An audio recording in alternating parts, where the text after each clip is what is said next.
This is a campaign I am doing to help you simplify your breakfast. I am calling this Break the Routine Fast.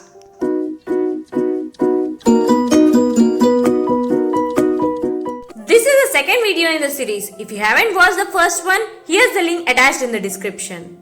So let's check out Break the Routine Fast number 2. Moong Sprouts Soup. It is rich in taste, protein, fiber, keeps your digestive system healthy and also prevents bloating and constipation. All you need is 1 cup moong sprouts, few coriander leaves, half tablespoon chili flakes, 1/4 teaspoon jeera, half tablespoon salt and 1 tablespoon coriander powder. Firstly, add salt and make a fine paste of boiled sprouts. Heat 1 tablespoon oil in a vessel, add cumin seeds and let it splutter for a while. Add sprouts paste and stir it for about half a minute. Add in 1 glass of boiled sprouts water and stir continuously to avoid lumps. Add coriander powder, some chili flakes and adjust consistency so that it is little slurry.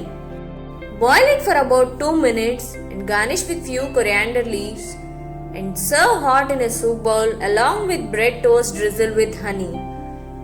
That's it! You are ready to start a healthy day. Thanks for watching. If you find it helpful, please subscribe, like and share and let's keep thinking fresh thoughts.